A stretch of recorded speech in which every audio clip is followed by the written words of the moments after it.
if you don't understand how to approach leaks properly, you're going to hunt and peck, and you're not going to know where to start, and you're not going to have a systematic approach that's going to help you get to a conclusion. But the tools that we make and what we try to teach, and the reason we talk about logic and testimony and observation being different, is we want to try to make it be an efficient task at the job site. This is episode 150 with Lance Anderson and Brad Madison of Anderson Manufacturing.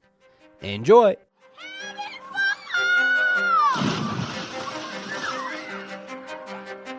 Welcome to your go-to podcast for the pool and spa industry. My name is Tyler Rasmussen. And my name is Greg Viafania. And this is the Pool Chasers Podcast.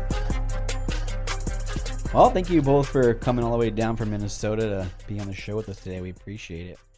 Great to be here. Yeah, you bet. Well, we had you both on episode 87 a while back where you told us kind of the Anderson story and how everything started. And it happens to be one of our most popular episodes, so we're super happy to have you both here on again. For those that may not have heard the episode, can you introduce yourselves and kind of tell us a little bit about Anderson Manufacturing? Sure. I'll start. I'm Lance Anderson. I own Anderson Manufacturing Company. I've been working in the business.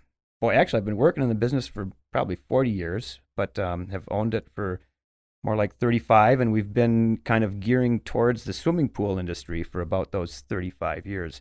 We're probably the classic example of a niche company. There aren't many niches that are smaller than the ones that we occupy, and that is that we make tools and supplies that are used for finding and fixing leaks. And what drives that is a purpose or a mission of helping pool service professionals profit from leak detection.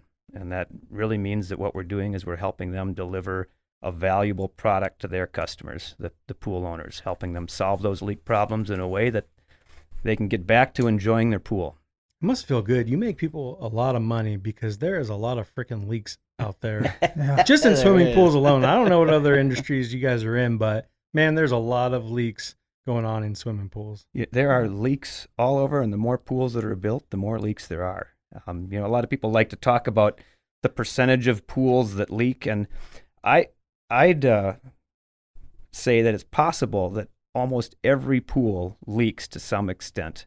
And what we're really talking about as we're solving the leak detection problem is there's a certain percentage of those that become real problematic for the pool owner or the pool itself. And so what the leak detectors are doing is focusing on those. And yeah, there's a lot of leaks out there and a lot of business to be had. Nice. Keeping those pools operating. And I joined with Anderson about 6 years ago. So I actually had a leak in my own pool, and I heard he manufactures equipment that finds leaks in swimming pools. So obviously I, put him in a headlock, brought him to my pool, and had him help me find a leak in my pool. And and then from there, just kind of developed a relationship and ended up hopping on board to help with the mission there. And then one of the specific things that I've done is go out and get a little bit more field experience. So I like to call myself the research and development part, where we're going out in the field and doing the leak detection and the repairs to some extent, and then testing the equipment to make sure what we've got is working the way it should. So. That's great. And I'm not going to let this pass, Brad. I knew it. So why don't you tell people about your first invention? I mean, you invented something really, the first time I heard it was very mind-blowing. So some people might not know about this invention of yours. Why don't you talk about it? I had a swimming pool at a time in life when I couldn't afford to have a swimming pool. So I was unable to hire a leak detection expert to figure out where it was going. And I was marking it each day. It was going down 3/4 of an inch a day. And I just thought, you know what? I'm going to kick a whole bunch of leaves into the pool, and one of those leaves is going to plug the hole. It's going to go down less, and then I'm going to hop in and move the leaves around to see if I can find where it is. And it actually worked. Yeah. So when you told that story on that first podcast, I don't know why I feel like I could just picture you kicking a bucket of leaves like in the pool. Yeah, it's kind of out of frustration, but yeah. So I hated that pool because it had big oak trees like right over the top. I mean, I would scoop oak leaves and acorns out of there like big nets at a time, just That's to awful. keep it clean. No, That makes owning a pool like suck so bad Yeah. when people have pools like that. Like, why did you build that here? Yeah. Yeah. It's like this giant pinata over your pool that somebody's just knocking all day long, and it's not candy. It's not candy. It's Or So take the trees down and remove them or something if you're going to build one. Don't just leave the whole existing pinata there. It's funny when we bought our house, we bought a house with a pool in it, and my wife saw the picture of the pool, and then I went out to take a look at the house myself, and I took some pictures and brought them back. And when I took pictures of the pool, there were a few leaves floating in the pool, and she looked at it and she said, "What's that? Oh my gosh, what's that?" She'd never seen a pool that was not pristine, because that's what you see. Whenever you're looking at the real estate pictures, that's all you see. But that's hilarious. most of the pools in Minnesota, they're not looking like that most of the time. It takes a lot of work to keep them looking good. this thing is filthy. Yeah, she now knows and is well acquainted with frogs and leaves and everything. So. Yeah, you can't go off the real estate photos. That's No, for sure. no. Well, let's jump into some leak detection talk here. Yeah, a leak is a problem either because something is getting into this somewhat closed system or something is escaping from it. And so you're either going to have air pulled into the pool through the suction side, which can cause problems, or much more commonly, of course, is that you're going to lose water, and that's going to result in dropping water levels. So those are kind of the main symptoms that we'll observe. What we have to do as pool professionals is determine if those symptoms we're observing are really leak related first. So first and foremost, is the problem that we're seeing because of a leak, or is it something else? And then after that, we start to collect information that's going to be helpful to find out where it is. Right. And maybe, one of the things we could talk about before we even get into that kind of the step-by-step process is when we talk about finding leaks, we recognize that it's really a problem-solving task. And it's the product that we're giving is really information, and we're collecting information in a variety of ways in order to come to a good conclusion that we can pass on to the customer or pass on to the repair person. It sounds complex, but we like to break down the type of information we get into three real categories. It's either testimony, so information that's coming from somebody else, or it's our own observation, or it's logic, where we conclude from our own observations or that testimony what we want to conclude. So as we kind of talk through the day here, I think it's helpful for us to clarify what type of information it is we're coming, because each of those pieces of information have different characteristics about them. Testimony is great because it's somebody else's observation and logic. And if you can trust that testimony, it's good information that can be valuable as you get to the conclusion you're going for. But it has some risk because there's the possibility that somebody else's observation or their logic is leading you astray, or they may have actual motives that mean they don't want to give you the real information. And this gets down to, a customer tells you, "I'm losing a foot of water a day." And they tell you that because they want to be put to the top of the list, and it may not be the actual case. So that's one example why testimony is helpful, but not always great. Observation is the other thing. This is where you're actually looking at things yourself and noting them yourself. That's going to be a more durable piece of information because you know it, you've seen it, and you don't have to depend on somebody else's testimony. And then the logic is just the conclusions you reach from observations and your own following logical laws that get you to that point. I think it's real helpful to distinguish between the types of information that you're getting, especially as a leak detector or the problem solver that's coming into the situation to try to figure it out or help. Because in my instance, I get a lot of information sometimes from the customer on what's going on. But if that doesn't match with what I'm observing at the pool, I kind of throw some of that testimony out sometimes, where I'm going to really trust what I'm observing at the pool instead. On the flip side, sometimes I'll vet the customer a little bit and they'll really know what's going on at their pool, and they're it's not quite right. I know I'm losing more water than I should. And then their testimony actually helps me to think outside the box a little bit and alter some of my observations and things like that. And then logic, you pull everything together and make sure that it matches with what's going on. So. What we're trying to get to is what's the most accurate, clear picture of what's going on. If we think of the leak detection process and the product being the information or the solution to that problem. It is information, and the best information, the only way you can improve the value of information is to make it more accurate and true. And so that's kind of what we're trying to do at this point. And that's a philosophical start, but that'll get us into an ability to analyze now what we're doing at the pool and what we're looking for at first. And part of what we're doing is using those three means to filter out and say, okay, this pool is losing water. Let's figure out, first of all, is this because it's evaporation or because it is indeed a leak?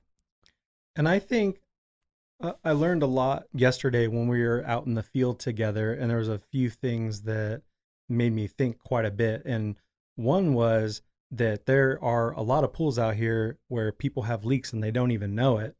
And I started to think, if, you just talked about information, a lot of pool service companies that already have accounts, if you have a software, you're putting all the chemistry readings and all the different chemicals that you're putting into the pool.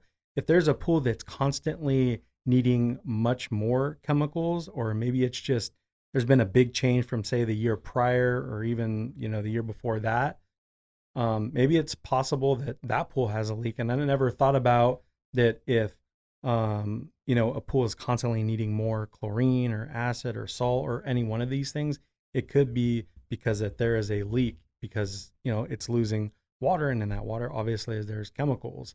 Because in evaporation isn't necessarily taking the chemicals out of the pool. So I thought that was really cool, because when we had our pool service company, there was a lot of pools that we did have like that, where we're just like, dude, what is going on with like this pool? Why does it need so much? And it's funny because I started thinking some of those pools were brand new, but you can't really, just because it's brand new doesn't mean anything. Like you don't want to think that can't be a leak. Oh, it just got remodeled, or this is like a brand new build. Like, shit, it can still leak just as much as any other pool. You know what I mean? But it just made me think a little bit that if you have pools that you have, say, 100 to 1,000 pools, and some are just acting real weird in the chemistry area, like that, very well, you could have a ton of pools that you might want to look for leak detection. Yeah, that's definitely one of the common signs, is if the water's out of balance, those chemicals are leaking out versus just water will evaporate, so just like you mentioned. But there's a lot of other common signs too. Obviously, dropping water level. I mean, that's a bigger one for us in the north. Here, you've got a lot of autofills and things like that, so it ends up being more like high water bills. It might take a little while for the customer to notice, but then when they notice and want it changed now, if it's $500 or $1,000 a month for their water bill or something like that, So that's another one of those common signs that you can look out for, or talk with the customer about. If you do think they've got a leak or their chemicals are out of balance, have them check their water bill, see if it's been higher than normal. But then it's interesting, as a pool service guy, the more information that we can get to, one, the customer on their leak, and two, the leak detection professional, if we end up passing it off to them, the better off we are. So, I mean, doing good things like checking the equipment, right? A lot of times there's just leaks right up at the equipment. That's one of the spots that you can look for, checking for cracks and some of the skimmers and things like that. But as far as symptoms go, we've got like water in yard. That can be one thing that you can notice, or a mushy spot in the yard. That can be one of them. Algae growth would be because the chemicals are off. Another thing to watch. If there's just some algae growing, that might tip you off to being a leak. That's there. And then any kind of like air bubbles in the equipment would be more of that air getting sucked into the system. And that could just be like a lid seal on the pump, but it could be that there's a crack in the suction line and we're actually pulling in air instead of losing water out. And that leak might actually leak more when the pump is off at that point, if you've got a timer or something like that. But so depending on what you see, does that, say, a professional leak detection company, are they going to use a special type of equipment depending on their findings? So if you see bubbles and you think it might be, a crack in the line or something, are you going to use a special type of equipment in trying to detect that? Yeah, for sure. I mean, we would definitely alter the process that we do because we have more information. So as soon as we get more information, that changes how we're thinking about the job. And if it happens to be one of those symptoms of air getting pulled into the system and coming out the returns, I'm going to start thinking suction side leak right away. I might jump to a pressure test right away. I might, do the dye tester cones and just verify that there's a leak there or something. Would you recommend, because at some point in time here in Arizona, at least, we drain pools at least every 3 or 4 years. Would you recommend every time a pool's drained that you pressure test it? Yeah, pressure testing is real definitive. So, and it's going to guarantee that the entire line is good. And it's a very convenient time to run all of those pressure tests while the pool is empty. But like for me, being a leak guy, I've got the ability to dive. And then I can just dive down and put in a plug at the main drain, which is what you need to do to get that full pressure test. So it's not quite as big a deal for me to make sure that the pool is empty. So as a leak professional, I like to have the water high when I get to the pool, and warm. Warm is always nice, but if it's not warm, we've got dry seats and things like that. But for the most part, we like it high, and then we can do that full pressure test without it out of dry. But if it is drained, it is a convenient time to run one and just verify that the lines are all good. We're going to take a quick break, but when we get back, we will discuss some basic leak detection equipment pool service companies can get, how to incorporate Anderson's Leakalyzer into your pool service bids, and why a leak might just be the cause for those pools of yours that have high chemical costs. This episode of the Pool Chasers podcast is brought to you by Primate Pool Tools. All right, listen. By now, you have heard us talk about our friends at Primate Pool Tools. Bottom line is that most pool poles are heavy or awkward to use. Don't you agree? Primate understands that since they are out servicing pools themselves, and so do we since we clean pools daily for years. The first time we used a Primate pole, we could not believe how light it was and how easy it was to maneuver through the water. And their powerful aerospace-grade carbon fiber poles are pretty much indestructible. I remember this one time I went through 2 poles in 1 week. They just snapped on me. It was so frustrating, and I know you've all been there. The best part is that they're made here in the USA, have a 1-year warranty, and they have a customer service department that will actually pick up the phone. So, what are you waiting for? Go to primatepooltools.net to check them out, or click the link below in the show notes and listen to episode 104 for all the details. Say I'm doing a pool service bid and the homeowner says, I think I might have a leak. What questions should I be asking them? What type of equipment on a very basic level should I have? What are some things that I can do besides maybe a bucket test? And I think the first step is to verify that there is a leak, and a bucket test is going to be a great way to do that, to verify that, yes, this pool is leaking. Now that's something that the homeowner, if they can run it, that's a little bit better. So you don't have to run around, take multiple trips to set up a bucket and get the readings and things like that. Obviously the Leakalyzer is something that works great for that situation, but that's not necessarily something that a service guy would have. So I think clear communication. Is that faster though?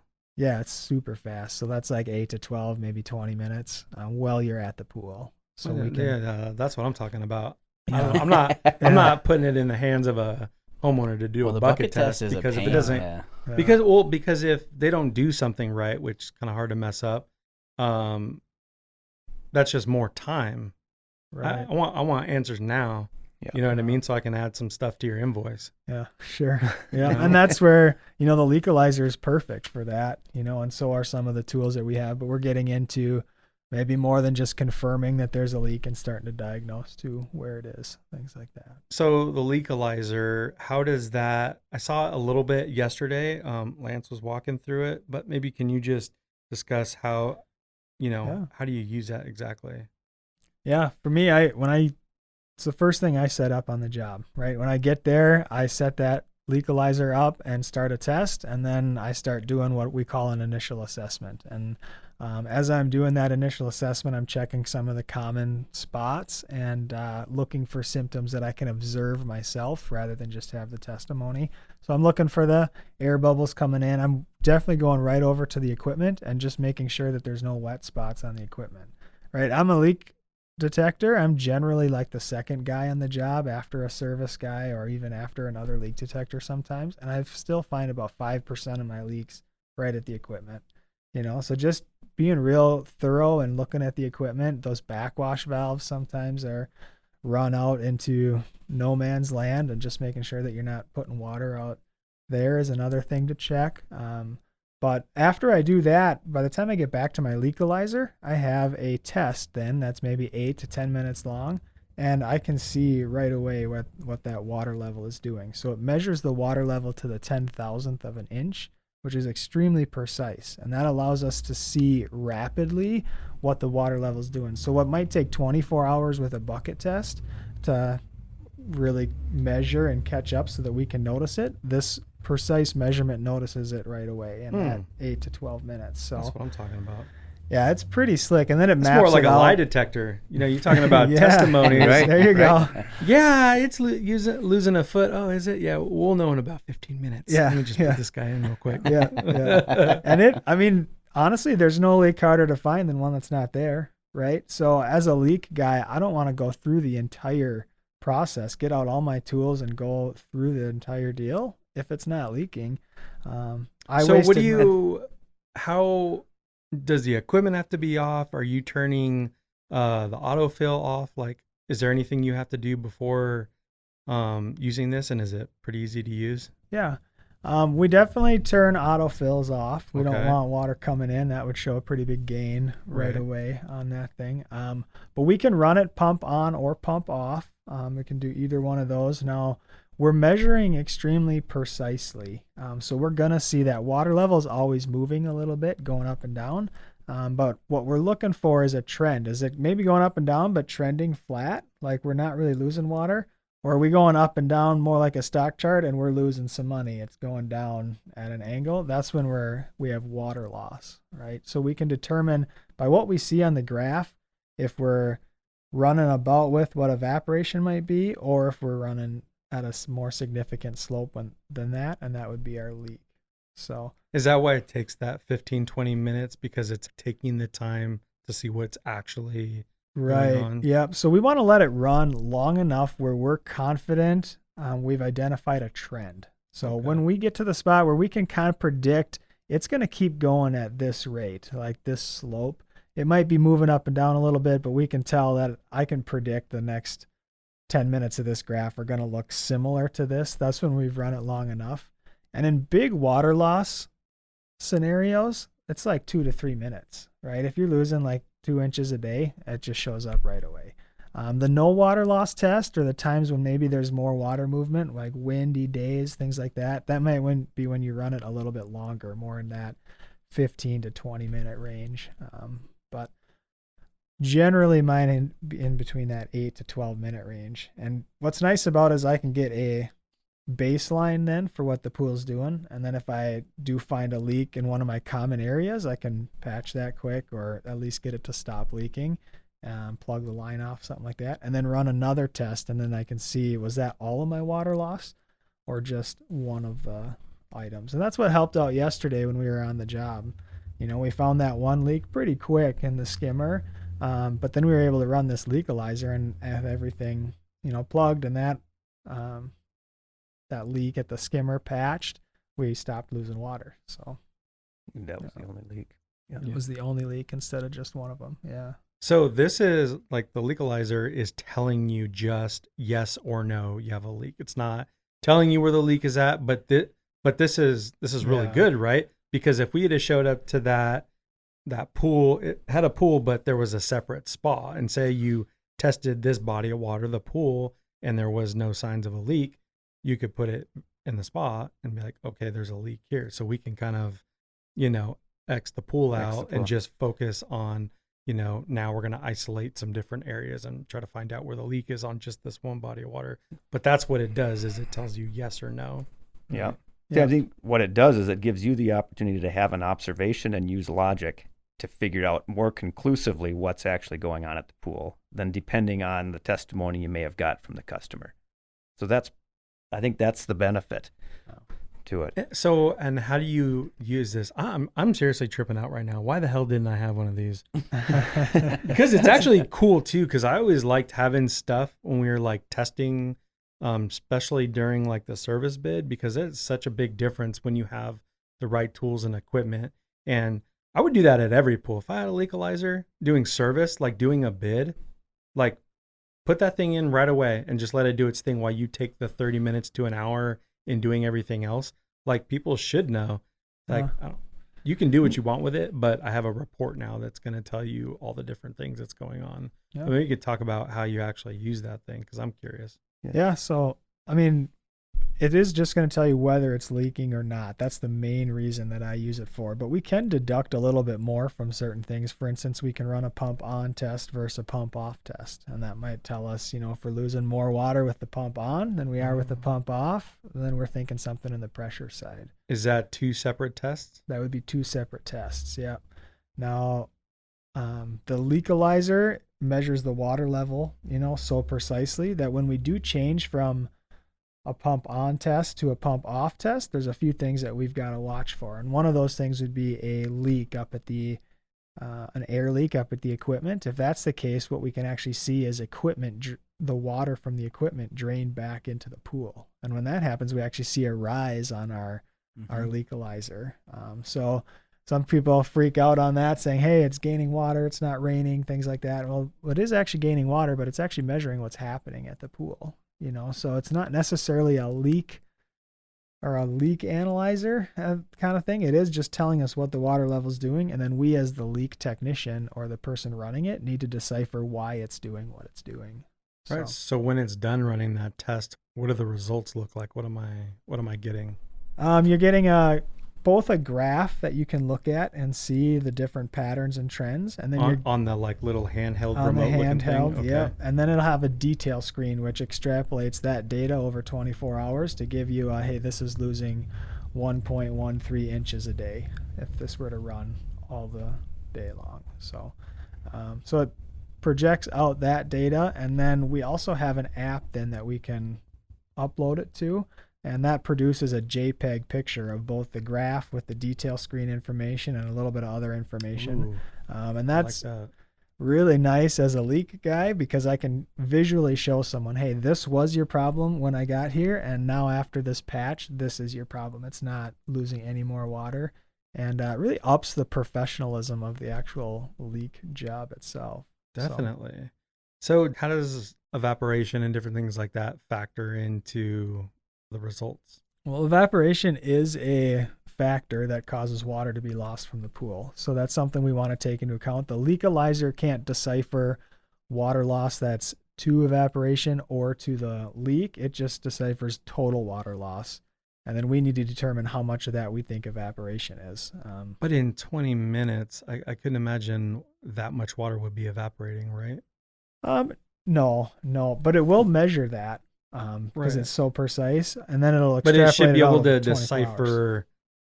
maybe evaporation to what, like if there's a significant So leak.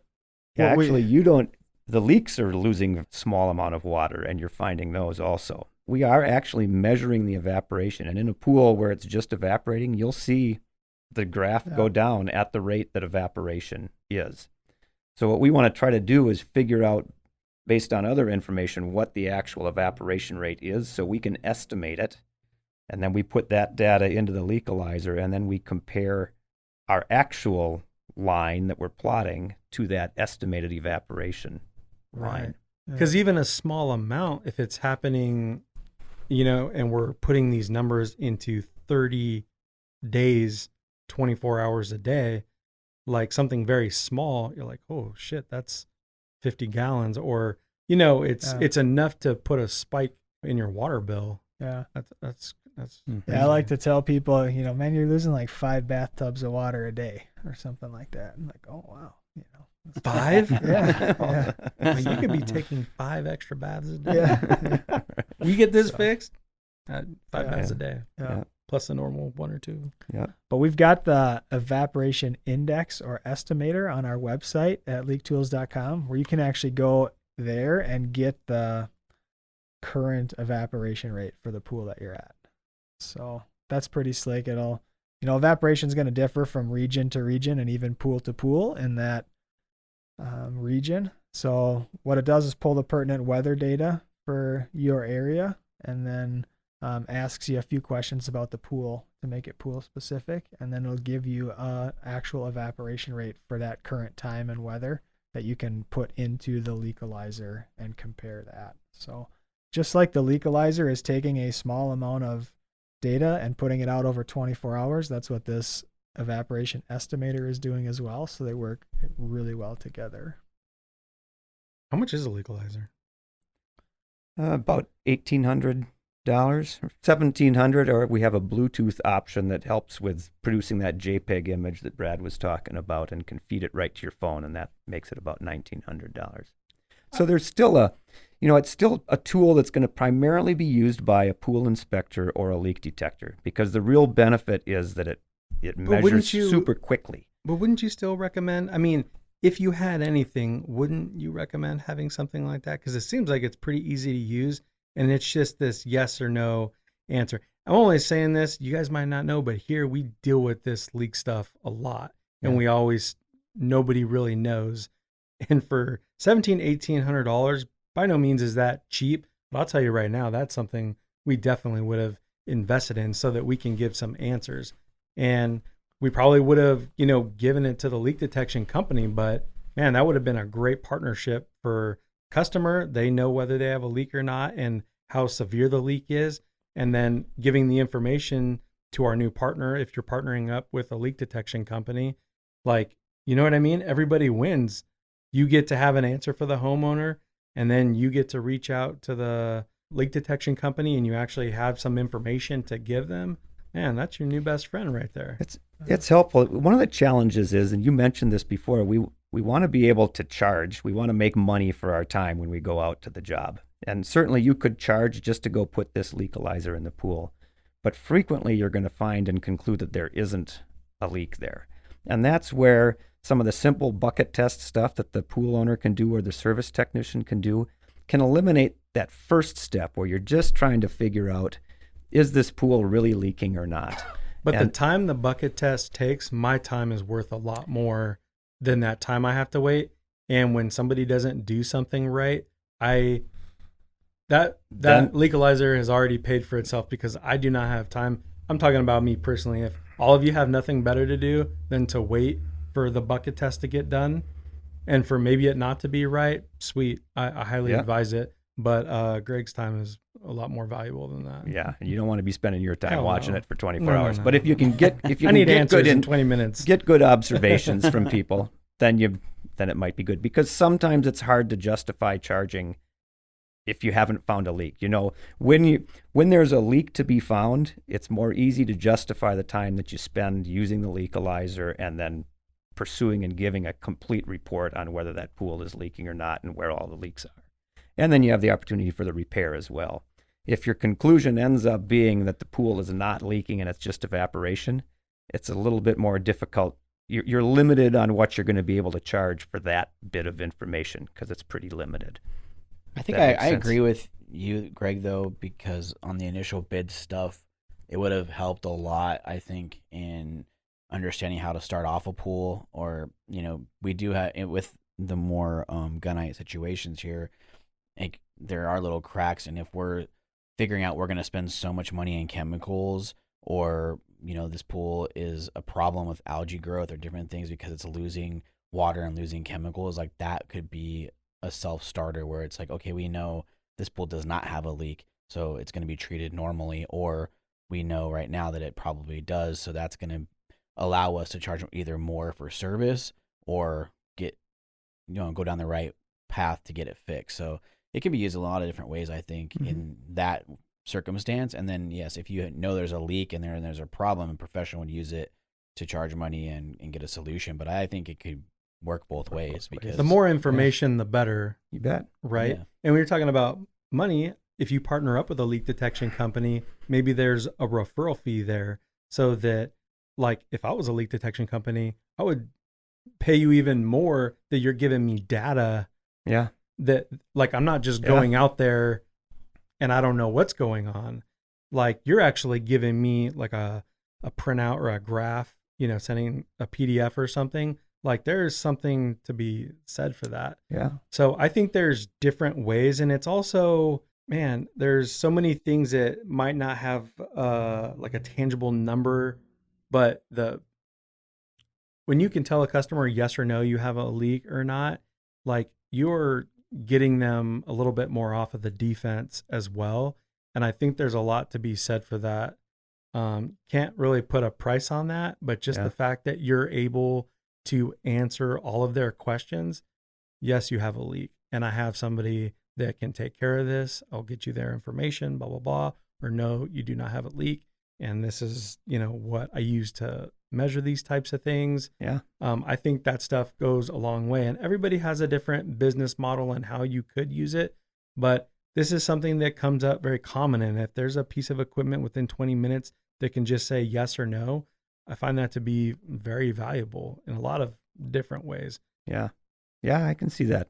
Service guy could have it on his truck, and if he suspects, throw it in while he's doing the cleaning or whatever else he's doing there, and he can come to some good conclusions. We often talk about thorough bids and understanding your pools when you take them on, as opposed to just going in the backyard saying, yeah, it's $120 and we're good.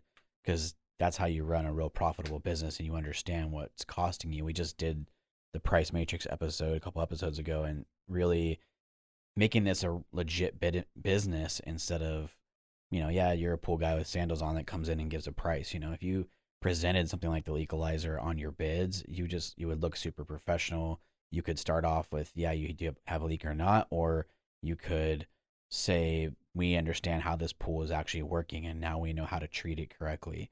Whereas many times you're figuring that out on the fly, or it's 6 months down the road where you've wasted hundreds of dollars in chemicals because this pool has a leak, and now it has a leak. So there's definitely value in understanding that service bid is everything. Yeah. Everything. I mean, stuff that thing full of information, especially now you've got like even skimmer software, you can tag stuff, which is a cool feature, because the more information you're putting into this thing, where it's like, even if you tagged like leak, all the pools you have, they show up. These are the ones that have had a leak before. But the more information that you have in here about all the stuff that you're doing, man, it's just... Because then you could present the customer like, hey, if your pool is running this way with a leak, we're going to have to charge you $200 a month to take care of this pool because our costs are going to be so high in chemicals. If you fix this leak, we can charge you $140 a month. Like, you can present these options to the clients of, hey, we can now see the problem, why your other company was failing probably, or why you fired them because they didn't understand it. We understand it. Now we either charge you $200 and you don't fix a leak, or you charge you $140 and you fix the leak. Dude, it's working that's such a good point, Ty, because I also think that is one of the few things that I think a homeowner would truly understand is, since you have a leak, you're losing chemicals, and that's going to cost us more money. Yeah. I feel like there's a lot of things they don't quite understand, but I totally think that is, man, people, I think everybody would understand that. Yeah. Like, what don't you understand? Yeah. You're losing water, chemicals in your pool, you're losing that too. And I got to pay for the tabs and the chlorine and all that. You get it now? That's never talked to a customer. That's a good point. That just brings up another symptom of a leaking pool. We talk about symptom of a leaking pool as extra chemical costs. We've talked about wet spots in the lawn or damage that might happen from calcification or things like that as a result of the leak. Well, another symptom of a leaking pool is your service costs are going to be higher. And if that's documented by you guys having a different price for a leaking pool or a non-leaking pool, that's just more incentive to get that job to somebody who can handle it. Well, and I can't help but think even after I did the first episode with you guys a year ago, how much we missed by not knowing the pools were leaking, and how much money we were wasting on stuff because, and this thing started to make sense to me with certain specific pools where we were having problems all the time. Like, because it probably was leaking. And now these 3 problems that we are having would have been solved if we would have just fixed the issue. So I think, the more you understand it, the better, and the better professional you can be. The more we talk about it, the more it's like time. Yeah. You know what I mean? It's like you get to a pool and you don't know anything about leaks. And it's like, well, can you find somebody, blah, blah, blah. You're making notes about, they said they might have a leak and this is what they said. And you're not getting paid for any of this. And then you're trying to find them information. all these things where you could just stick this thing in the pool and be done with it. And you know what you get from that? You're like the cool pool company that got this figured out in 20 minutes. So the next time they have a barbecue, the next time they're anywhere and anybody talking about pools, be like, dude. Yeah. You know what? I think you're identifying exactly why we have this niche that I've talked about in the industry is it is time. And if you don't understand how to approach leaks properly, you're going to hunt and peck, and you're not going to know where to start, and you're not going to have a systematic approach that's going to help you get to a conclusion. But the tools that we make and what we try to teach, and the reason we talk about logic and testimony and observation being different is we want to try to make it be an efficient task at the job site so that you are using the right tools to get the right information. You know where you should be looking, but you also know how you might be able to take some shortcuts by using the Leakalyzer, for instance, to help you eliminate certain parts of the pool so you don't have to test those. We're going to take another quick break. But when we get back, we will discuss some common areas to look for leaks, how to document your findings using Anderson's assessment sheets and recording app, as well as go over their brand new first responder kit, which you can get for $99 using the promo code POOLCHASERS. This episode of the Pool Chasers podcast is supported by Natural Chemistry. NC Brands is offering solutions for pool professionals in 2021. And they don't just mean awesome products like Pro Series Pro Blend or Pool Perfect Max, which will help increase the efficiency of any pool program. NC has also launched the new Pro Series Pool and Spa app, designed for professional use only. This app provides expert water analysis and the ability to store customer information, including photos of the backyard and water testing history. You can even email a visit report to your customers with the unique feature that links right to your smartphone's email function. Not only that, but NC now has 2 new training opportunities for dealers this year. One option for live customized sessions, and another one consisting of key training topics in a module or optional quiz format. To hear more about it, listen to episode 135 or check them out by going to naturalchemistry.com or ncprotraining.com, and you can even click the link below. So either using the Leakalyzer or doing the bucket test, whatever anybody chooses to do, we find out that we do have a leak. What is usually the next step in this process? I mean, for either a professional or whoever, what is usually the next step? So once we know that we have a leak, we're going to start checking some common and obvious leaks, right? We want to figure out some of the high percentage chances, looking in the skimmer. What are we looking for in the skimmer? Looking in the skimmer for breaks, any type of like bowl breaks, if there's been cracks in that bowl. Looking for missing grout or cracked grout where the mouth comes out into the pool. How do you even see in there? It's so difficult to see what's going on in there. Yeah, it can be. And it depends a little bit on what level you're at. In this initial assessment, you might just be looking real quick, right? Sticking your head down there and seeing what you can see. But as you go into maybe the next step, you're going to have a mirror for sure, where you're using that mirror so you can see in some of those tougher areas. It's just a little mirror on a pole, and we use that to really see inside there. And so you're looking more for like cosmetic stuff, like in the skimmer anyway. Yep, at this stage in the game, because there's not like anything like you're not going to see. I mean, I guess maybe you could, but you're not going to see like bubbles coming out of the.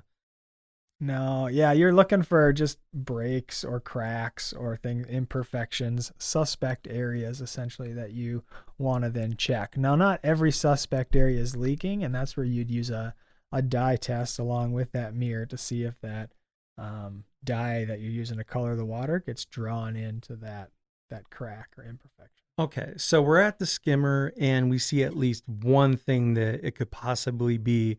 Do you usually do you have something you're marking on a paper or an app? You putting an X over here like that way, you have all these different places that it could be. Like, how are you documenting that along this journey? Yeah. Yes. Well, we have both an app and a piece of paper, and depending on what you're doing, I guess Brad's recording that. For the most part, he's taking a picture then when he finds a leak. Okay. And yeah, I mean, you're going to want to document and record everything you have. So our product as a leak detector is information. We want to clearly define the customer's water loss problem. So we want them to understand where the water's going and then some options to fix that. But we can do that through a recording app. That's what we've been developing over the last year, and just a smooth process to go through that.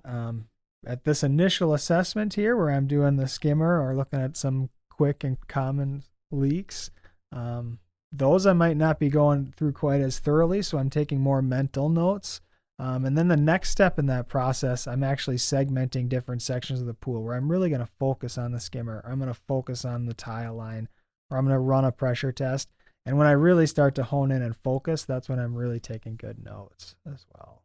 So Okay. So what else are we looking at after the skimmer? We need to find some more stuff, because you talked about like looking in the yard and different things like that, which I didn't never even thought of. And then I just heard you say something about some of the chemicals, like you could see maybe chemicals coming through the ground. Like maybe if you have, kind of a planter bed and it looks like white, or like some kind of, deposits coming out of there. I never thought about that, because we've seen that before, but it's crazy to think that could be a clue. Pool leak coming out of the ground. Yeah. So that's kind of what we're talking about here, is still that first quick lap around the pool where you're just kind of being the Sherlock Holmes and you're just looking for any clues that might lead you to where those leaks are. So the obvious places that Brad talked about, the equipment, looking in the skimmers, looking at the tile line, but then just wandering around the pool a little bit too to see if you see anything odd that might make sense to a leak. Yesterday at the pool that we were at, we saw calcification on the outside of the spa wall, and it was right near the leaking skimmer that we saw. So it was evidence that water had been leaking out and kind of making its way through the concrete and discoloring the tile on the outside of that spa. And the ground was soaked. The ground was soaked down below there also. So those are the types of clues that you want to look there, and there are rarely clues that aren't helpful just to put in that mental note that Brad started talking about. I've talked to guys who have been at a job and they've been really pestered by bees that kept flying around while they were at the job, or wasps. And yesterday. Yeah, there were, and those Greg ran away from that section. Real quick. There were those yesterday. And no, I didn't. I'm just kidding. There were flowers there, so we could explain why those bees were going there. But this guy ended up finding that these wasps that were bugging him were going to this one spot in the lawn all the time, and they were picking up mud and bringing it back to their nest. Oh, and as he started to think about it a little bit more, he thought, I've got an underground plumbing leak. You start to put all the clues together that you're collecting. By that time, he'd probably pressure tested or identified that a plumbing line was leaking. And just knowing that there was a wet, muddy spot in the lawn that he was led to by those wasps helped add another clue to that solution. Yeah. So you have all these different clues of where the leak could be. What is usually the next step after that?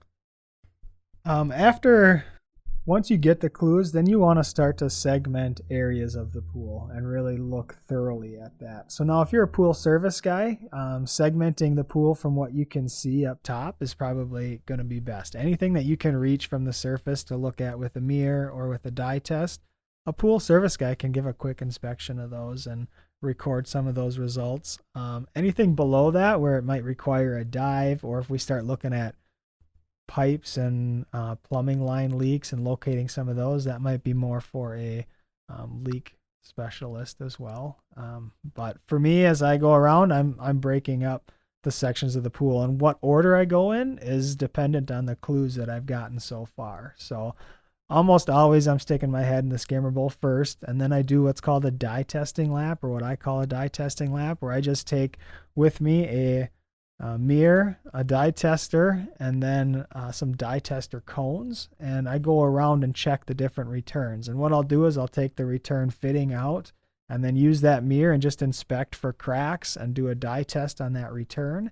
And then while I'm there, I'll put in a dye tester cone. And a dye tester cone is something that we use to block off or segment different plumbing lines. So the return lines, let's say there's 3 returns in this pool. They're all plumbed together with one pipe coming up out at the equipment. What I do is I'd put one closed return in the first one. I'd put another or closed cone in the first one. I put another closed cone in the second one. And then when I got to the third one, I'd put in a cone that had a clear tube and a hole in it. What's a cone? It's just it's literally a cone that looks like you'd set it up for sporting events almost. But what you're doing is you're plugging it into the return line, and sealing that off like you would for a pressure test, but we're not going to actually put any pressure behind it. So it doesn't have to be real hard, cranked up, or hold back pressure. We need to block the ability for water to get into the plumbing system there. And we're going to reduce that whole system of the 3 returns down to just 1 hole. And when we have that 1 hole, if that return line is leaking, it needs to pull water from the pool. And then it has to go through that clear tube on that open cone that I put into my 3rd return. I can put a little dye into that clear tube. If that dye gets drawn in to that system, I know that's where the water loss is going, or there's at least water going down there. And that's a situation where we'd have to do a pipe leak pinpoint. Now, if I put some dye in that tube and it just stays right there, I know that's not where that water loss is going. And there are some limitations to this static test. For instance, it only tests the part of plumbing that is below the water level, but it can be a really effective way to determine if there's a pipe leak. And that's something that, every service guy could have these dye tester cones. And as long as you use them properly, it's a really quick way to determine, you got a pipe leak here. And that would be really good information for me as a leak detector to come out and say, okay, the returns failed a dye test or a static dye test. So, Yeah. Very good. That helps out. And you quite a guys bit. have created some of these checklists for us, right? And then also have kind of a new, what you call it, first responder kit that has some of this stuff we're talking about. in Yeah, it. yep. It has this first responder kit has dye testing supplies, and that mirror that Brad talked about as being something to be able to inspect up underneath things. And then it also has some simple patches or putties that can be used to, if you do find a leak that's easy to find on that first lap around the pool, it's helpful just to patch that up, just to stop the water loss. That may not be the complete repair that's required to be done, but it's good to stop the water loss so it either can be passed on to somebody else. So this first responder kit also has some epoxy putty and some butyl tape that's used for sealing gaps or the back of light conduits, and some flexible sealer as well. And then it includes those cones also. Yep. So Why first responder kit?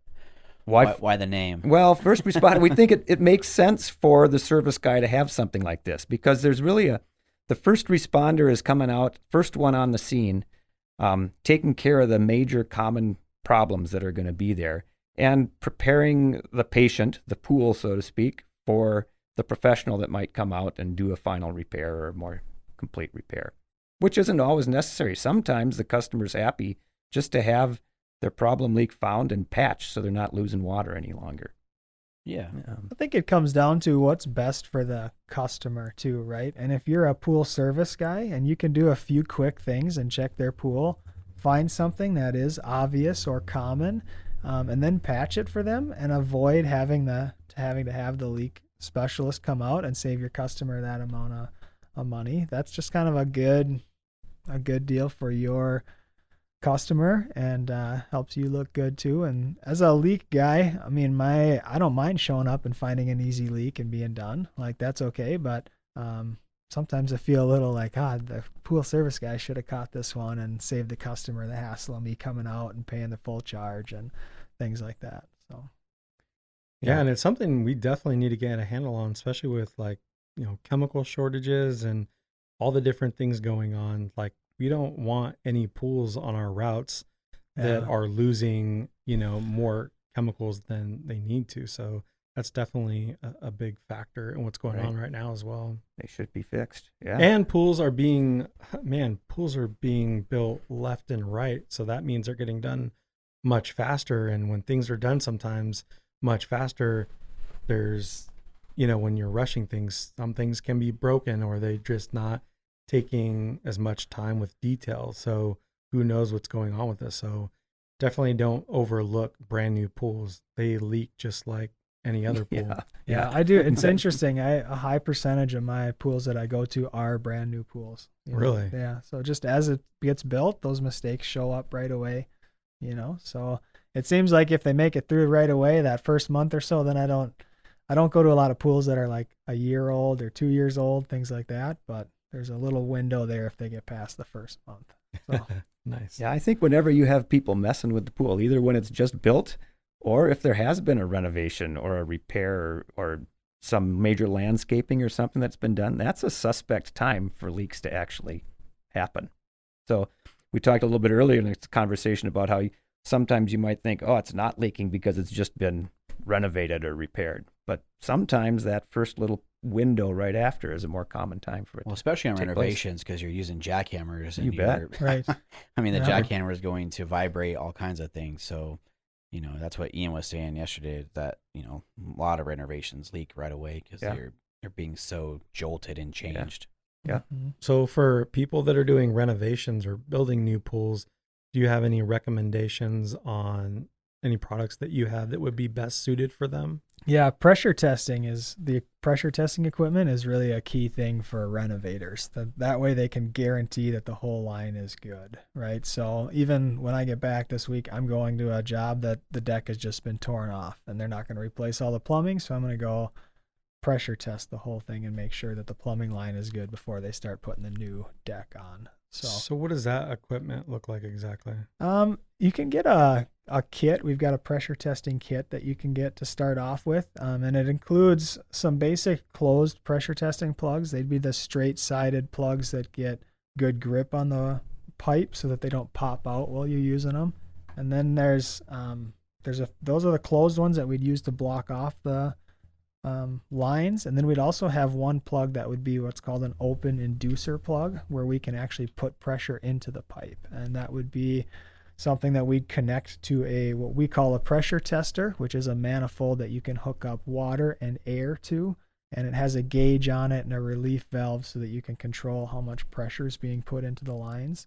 And generally we want to do our pressure testing with water if we can. So water is a hydraulic. Air is more of a, it compresses and expands and contracts more. So if you use air, that's okay if the lines are all empty, but we can get some confusion if there's water and air mixture in the line. So we've had the best success with pressure testing, just using water, filling up the pipe completely. Just plugging up all Yep. the sides and then filling it with Filling the top whole part with line, water. with water, and then running your pressure test. If it does actually fail, that's why we have the air connections on there, because we do end up putting air into the line when we try to locate where that leak would be. But yeah, so I think if you're doing pool renovations, pressure testing the lines is a basic thing that you should really have that guarantees the lines are good after you've made a repair, or maybe you're just replastering the pool, right? But why wouldn't you have a pressure test done? Because if they've got a bad line and then you replaster the pool, Sure. and then that line is leaking, it's not your fault the line was leaking, but the customer's going to blame you for the. Well, Ian was saying even Replaster. they're not, you're not going to warranty the plaster or pebble without a pressure test now. Yeah, A lot of the companies won't even warranty. that's So good you practice. need to do that anyways. So that's good. So when the line is filled with water and you're doing the pressure test, how would you know if you had a leak or not? So you build up the pressure in that line. Let's say it's to 10 psi or 15 psi. We recommend going no higher than 20, but just to that 10 or 15 psi, and then you close off the line and you watch it and see if it drops at all. And now if you have a true water test, that's going to drop pretty quickly, and it's going to drop all the way to 0 if you do have a leak. So we bring it up to pressure, close it off, and let it sit for a little bit and just watch and see if that ticks down. Now, how long do you let it sit? I've heard 10 pounds for 10 minutes or 15 pounds for 15 minutes. I think if you've got a true water test and there's not a ton of piping, if you can give it 3-4 minutes, and as long as it stays. But realistically, you could clarify- let it sit there for as long, like say it sat there for a month and it just stayed at 15 psi, that would be a good indicator that You're there good to isn't- go. Yeah. Yeah, if it's that sat there for a month at 15, you'd be in really good shape. Our friend Justin with JMax on his Yeah. projects, he leaves them pretty much the whole time Does while he? they're doing Yeah. their projects. Okay. Yeah, that makes sense. And these are new pools and probably air in New that pool, line is what yeah. he's using. When Brad was talking about a true water test, what he's meaning is that the line is completely filled with water and we don't have air in there, because the amount of air that you have trapped in a plumbing line produces a variability to your pressure test. The more air you have, the bigger a cushion there is. So the same leak could end up looking different on the same plumbing system if you have different amounts of air trapped in that pipe. Whereas if you do what Brad called a true pressure test and you're able to get all of the air out of that plumbing line, if you have no air in that plumbing line at all, theoretically the first drop of water that escapes from the leak is going to show you a drop in pressure all the way to 0. Very cool. Yeah. Because water is So- heavier, right? I mean, water is going to seek that area that's leaking and it's going to pour out. Well, that's it partly, but mostly what it is that water doesn't compress and air Sure. does. Okay. So it's like a ramrod. That's why hydraulics are used to lift big shovels on big machinery. And as soon as you move a little bit of that water in the line, you're getting the effect all the way up the whole length of that hydraulic line. Okay. So, At what point would you recommend calling a professional and handing the job off to them? Yeah, I think for service guys, once you've identified that, yes, there is a leak and you haven't found it in any of the common spots, nothing obvious, nothing common, at that point, it's worth having a leak detector out. So some of those things might be like if a dive's required. So yes, we have a leak. I didn't find anything obvious. So we're going to need to have a dive, something like that. Or we think if you used those dye tester cones and you identified that there was a leak in one of the lines, then that's probably a good time to call a professional that can pressure test and locate it with sonic equipment, one of the Fisher listening devices or something like that. So, and then also too, if there's maybe a high level of urgency, right? Like people have a party coming up or they've got a house sale, they want to put it on the market.